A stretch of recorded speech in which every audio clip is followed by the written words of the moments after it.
Nuevamente, hola. Continuamos con nuestro acercamiento, nuestra discusión, nuestra descripción sobre la investigación cualitativa. Y en el video inmediatamente anterior estábamos hablando del diseño de un estudio de investigación cualitativa a partir de la propuesta de las profesoras Merriam y Tisdale del año 2016.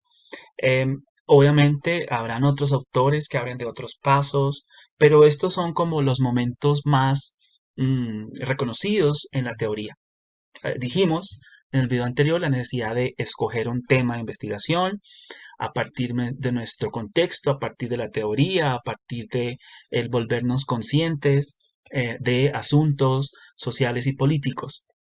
Y dijimos que dentro de ese tema de investigación, el investigador asume una postura, asume un posicionamiento a partir de la problematización de ese tema y que esta problematización implica o que se identifica un área particular de interés dentro de ese tema y que alrededor de esa área, de ese asunto de interés, se construyen las preguntas, los objetivos y se justifican su relevancia, su implicación, su valor, su utilidad.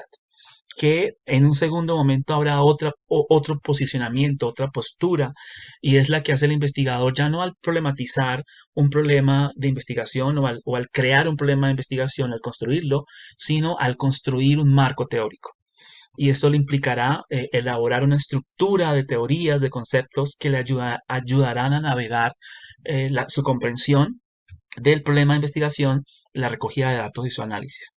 Eso implica revisar antecedentes, revisar estudios previos, conocer teorías, autores, conceptos, de manera tal que el investigador pueda posicionarse en cuanto a cómo su estudio entra en relación con esa teoría existente y cómo su estudio puede expandir o puede movilizar o aportar nuevas miradas al tema y desde la perspectiva teórica. Un tercer posicionamiento, una postura, decisión, tendrá que ver el momento en el cual el investigador decide hacer una selección de participantes. Y esa selección de participantes, pues la intención es que el investigador procura encontrar sujetos y participantes que le van a proveer una variedad y riqueza de información que le ayudarán a responder y alcanzar sus objetivos. Y esta selección es de naturaleza propositiva, es decir, el investigador la hará no a partir de estrategias estadísticas, sino de una mirada no probabilística, donde pues él o ella procurará escoger participantes o sujetos que sean los típicos, que sean únicos, que sean tan variados y variables como sea posible, que sean los más convenientes por su cercanía, por su disposición, o que entran en la muestra por la técnica de cadena o encadenamiento o de el efecto de bola de nieve, y es cuando uno le pregunta a un participante quién cree él o ella que en esa institución, salón, comunidad debería también hacer parte del estudio. Bueno, eh, vendrán otras posturas, otras decisiones, otros posicionamientos que tienen que dar cuenta de la recolección de datos y del análisis de datos.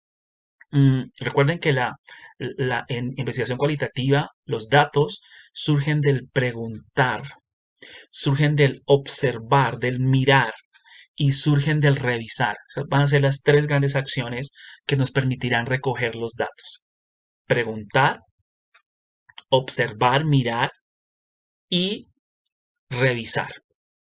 Ahora, como que los datos que la investigación cualitativa busca recoger son directamente las voces, los sentimientos, las opiniones de los participantes sobre sus experiencias, sobre sus sentimientos, sobre sus saberes, pues generalmente buscamos estrategias, instrumentos que nos permitan acceder a sus voces, a sus escritos en de primera mano. Entonces, pues buscaremos entrevistas, las entenderemos como descripciones detalladas de las actividades, los comportamientos y las acciones de las personas. También trataremos de acercarnos a las observaciones que tendrán que ver con la forma como el investigador eh, eh, se vuelve consciente con una mirada analítica, con una mirada cuidadosa de lo que sucede. Y también, pues, se tratará de entrar en relación con documentos, con artefactos construidos por los participantes que den cuenta de sus miradas, de sus lecturas sobre ese asunto, ese fenómeno que uno está trabajando. Ahora bien, más allá de las entrevistas, de las observaciones y los documentos, la recolección de datos en estudios cualitativos recurre a instrumentos y técnicas como encuestas, cuestionarios, grabaciones, diarios, incidentes críticos, notas de campo o bitácoras, narrativas, pueden ser historias orales, biografías, puede también recurrir a grupos focales, a debates. Como ustedes se dan cuenta, no estamos diciendo, y esa no es la intención, yo creo, de los autores, decir que solamente existen entrevistas, observaciones y documentos. Quizás lo que nos están diciendo es que se prevalecen o se les da un estatus especial dentro de la investigación cualitativa, pero dependerá nuevamente de los intereses, de los objetivos, de la pregunta, de lo mismo, de la misma naturaleza dinámica que emerge en la recolección de datos, el tomar esas decisiones sobre qué concretamente voy a utilizar, qué instrumentos, desde encuestas y cuestionarios, pasando por grabaciones de audio, de video, por diarios, eh, también cuando se miran las notas de campo, las bitácoras que hace el mismo investigador, por las narrativas que los participantes nos pueden aportar, reuniones con un buen número de participantes a través de grupos focales, de debates, o la descripción de incidentes críticos, de situaciones muy particulares, muy interesantes, que ameritan un tratamiento cuidadoso. Hecho eso, recogido los datos, pues vendrá el momento del análisis. Y generalmente, vuelve y juega, hay diferentes autores que nos dan pistas sobre el análisis en investigación cualitativa, pero casi siempre la mayoría de autores nos van a hablar de cuatro momentos. Un primer momento de codificación que lo que busca es que el investigador al entrar en contacto con las transcripciones de las entrevistas o con sus propias notas tomadas en observaciones o sobre los mismos documentos, planes de clase, diarios, biografías que las participantes proveen, el investigador comienza a hacer una lectura, primero una lectura exploratoria, después una lectura analítica, selectiva y finalmente una lectura crítica. Pero inicialmente es una lectura donde el investigador trata de ir haciendo anotaciones sobre junto a esos pedazos de información que tiene o esos fragmentos de información que tiene sobre situaciones que le llaman la atención, que le parecen relevantes en relación a sus preguntas, en relación a sus objetivos y fundamentados o apoyados en la teoría que ha leído. Es decir, la codificación es hacer esas anotaciones, esos comentarios, esas primeras el darle nombre a eso que cuando uno comienza a leer transcripciones de entrevistas, eh, notas de campo, cuando uno comienza a leer los documentos elaborados por los participantes, llaman la atención, resultan relevantes, interesantes y lo que busca uno inicialmente es hacer esta codificación de corte abierto y es asignarle a esos fragmentos o pedazos de datos algunos nombres, algunas etiquetas que le permiten a uno empezar a denominarlos, a identificarlos.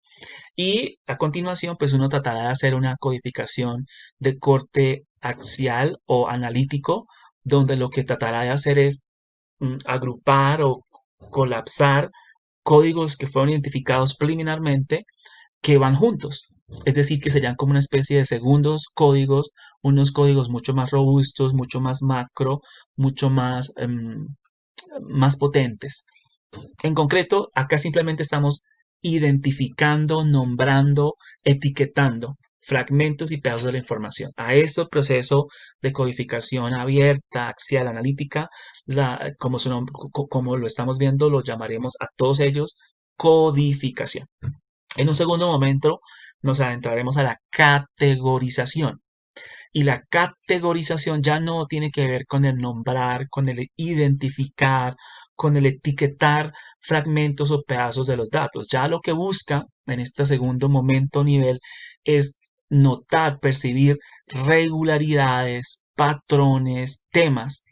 Y estas categorías se van a asumir como unos elementos conceptuales. Es una conceptualización que le permiten al investigador integrar o cubrir códigos individuales que habían sido identificados previamente. Entonces comienza uno a establecer una especie de macrocódigos, categorías en las cuales van a existir algunos códigos menores o más micro que parecen hacer parte de esa categoría. Entonces, por ejemplo, si en mi codificación yo identifiqué asuntos como ansiedad, como autoimagen, como motivación, y los identifiqué, los codifiqué, los etiqueté y los noté varias veces en entrevistas, en observaciones, en documentos. En este segundo paso, yo lo que procuraré hacer es que la autoimagen, la ansiedad, la motivación, conceptualmente ellos me están indicando un tema, un patrón, algo tienen en común, algo es regular a ellos. Entonces podría yo hablar de lo socioafectivo o de lo emocional para decir que hay una categoría que da cuenta de lo socioemocional, de lo afectivo y dentro de la cual habrán unos códigos que he encontrado en mis diferentes instrumentos y la información que recogí que darán cuenta de asuntos como los que nombran el ejemplo, autoimagen, ansiedad, motivación. Bueno, entonces en este segundo momento la idea es conceptualizar y encontrar esas categorías que son esos elementos conceptuales que permiten empezar a integrar, a unificar diferentes códigos. En un tercer momento, después de este primer nivel que es la codificación y de este segundo nivel que es la categorización, tendrá que ver con el darle un sentido de organización y de relación a las categorías. Es decir, vendrá un momento donde uno refina, comienza a refinar, a revisar, a precisar cuáles son las categorías, qué son las categorías que van a quedar definitivas, qué son las categorías finales. Si yo comienzo a notar en esas categorías subcategorías o relaciones entre las categorías, que pueden ser relaciones de jerarquía, que pueden ser ciertas maneras de notar qué sucede antes y después. Pero en este ejercicio, en este tercer momento, el esfuerzo que hace el investigador ya no tanto es de conceptualizar o en el anterior que era nombrar y etiquetar. En este tercer nivel o en este tercer momento, lo que busca el investigador es clasificar, es organizar, es estructurar.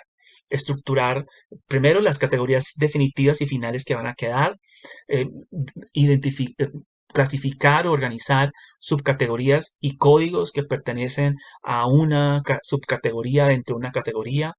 Es establecer ese mapa de categorías, subcategorías y códigos que el análisis de datos me permite lograr dimensionar, identificar. Y finalmente vendrá el momento de teorizar. Y teorizar tendrá que ver con, una vez uno da cuenta de esa clasificación, estructura de categorías, establecer qué tipo de relaciones existen, si son de jerarquías, si son de taxonomías o tipologías, si son de redes, y comenzar a pensar en inferencias, en desarrollar un modelo que explique ese mapa de relaciones de códigos de categorías, de generar explicaciones. A eso lo llamaremos teorización y será el último momento del análisis de datos. Bueno, hemos llegado entonces a este final del video, ya seguimos.